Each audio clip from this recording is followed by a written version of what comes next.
बिस्मिल्लाहिर्रहमानिर्रहीम। इस वीडियो में हम मल्टीप्लिकेशन के कॉन्सेप्ट को समझेंगे कि मल्टीप्लाई जो होता है, हम जो मल्टीप्लाई कर रहे होते हैं, इस कॉन्सेप्ट का मकसद क्या होता है, उसके पीछे क्या कॉन्सेप्ट होता है मल्टीप्लाई के पीछे। मल्टीप्लाई जो हमने टाइम्स टेबल पढ़े हैं बच्चों ने सारे, 2 multiply by 2 equals to 4, 2 3 is 6, 2 times 3 equals 6, और 2 times 4 is 8, and so on, or 3 times 1 is 3, 3 times 2 is 6.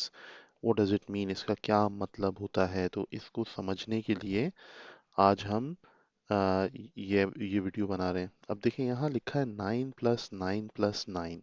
अगर आप 9 प्लस 9 करें तो कितना हो जाएगा? 18, और 18 प्लस 9 अगर आप करें तो हो जाएगा 27। इसका आंसर आएगा 27 अगर आप इसको प्लस से करें।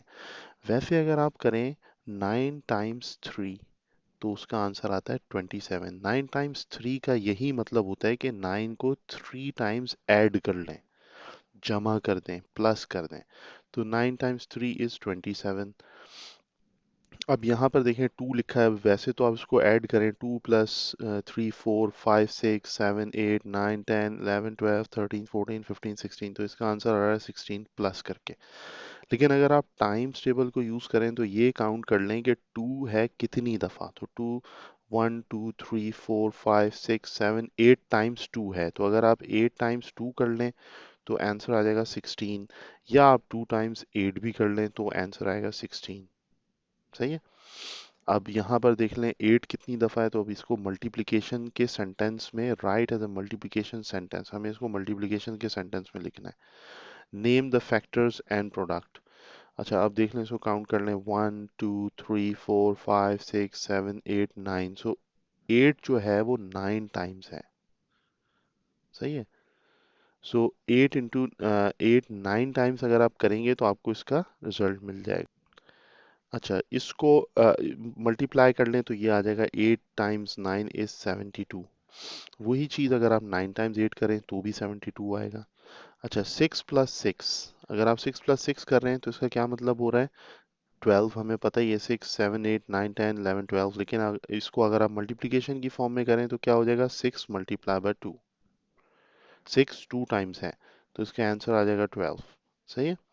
तो इसी तरह आप ये देखें, यहाँ पर 4 कितनी दफ़ा लिखा है? 1 2 3 4 5। सो 5 टाइम्स 4, और इसी तरह आप सारे कर लेंगे। अच्छा, दूसरी ये चीज़ होती है कि अब जैसे देखें, अगर आपके पास यहाँ सर्कल्स बने हुए हैं, 4 सर्कल्स, और यहाँ 4 सर्कल्स, और यहाँ 4 सर्कल्स, और यहाँ 4 सर्कल्स, तो अब ये देखें 4 का सेट है कितनी दफ़ा? 1 2 3 4 टाइम्स।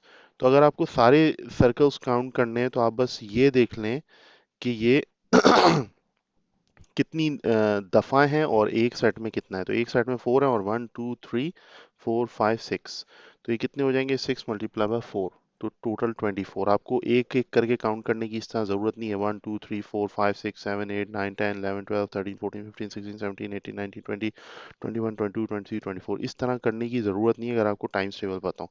और सपोज करें अगर ये बेशुमार हो, अगर ये बहुत सारे हों, तो आपको फिर टाइम्स टेबल जो अगर आपने याद किए हुए हैं तो आप सिर्फ इसकी रोज काउंट करेंगे। तो 6 पहले थे, 7 8 9 10, सो अब ये 10 रोज हो गई हैं, और 4, तो 10 टाइम्स 4 आप करेंगे तो ये 40 सर्कल्स हो गए।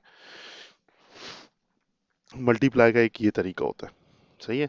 अब 40 को अगर आपने इन तमाम बॉक्सेस को, ये जितने भी आपके बॉल्स हैं सपोज, इन बॉल्स को अगर आपने दो बॉक्सेस में डालना है, एक बॉक्स ये रहा, एक बॉक्स ये रहा, तो अब आपको टोटल बॉल्स पता चल गई कितनी है? 40 है।